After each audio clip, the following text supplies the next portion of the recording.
So guys, এটা হলো perfect একটা ওয়াটার স্লাইম। দেখুন, প্রথমে একটু আমি নিয়ে নিলাম ক্লে, ওটার ভিতর পানি দিয়ে নিলাম। পানি দিয়ে কয়েকটু গুতাগুতি করা লাগবো।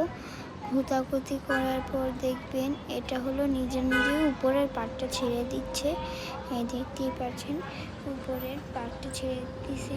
এরকম না মাশাআল্লাহ ওয়াটার ক্লে আপনাদের আমি দেখেন ভিডিওটাকে তো দেখতেই পাচ্ছেন। তারপর এটার ভিতর থেকে যে পানিগুলো ছিল ওগুলো এখন বাইর করে নিচ্ছি, যেন এগুলি যে ভালোভাবে অনেকগুলো বানানো যায়।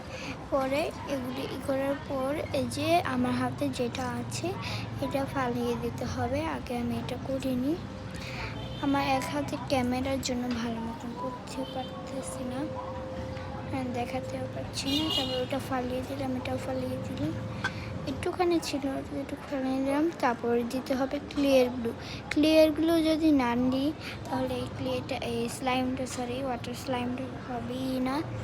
এই ক্লিয়ার গ্লুটা না দিলে দেখবেন যে সময় আঠা হয়ে গেছে, আঠাটা হয়ে গেলে তাহলে আপনারা এটা রেখে দেবেন, এখনো হয়নি।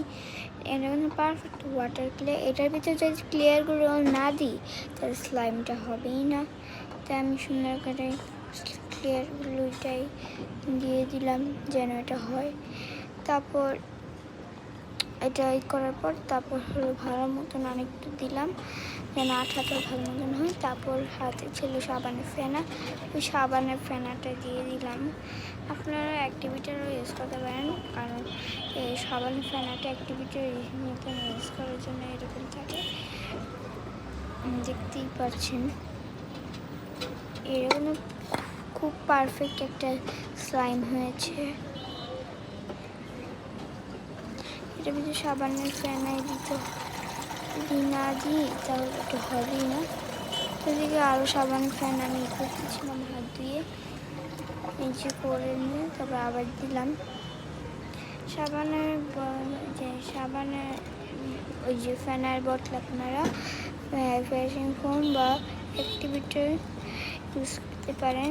দেখেন এটার রেজাল্ট কি সুন্দর, অনেক সুন্দর। কিন্তু এটা কোনো ওয়াটার স্লাইমে কিন্তু দেখুন এই যে আমি করে নিলাম। হাতে একটু তেল নিয়ে এটাই করবেন।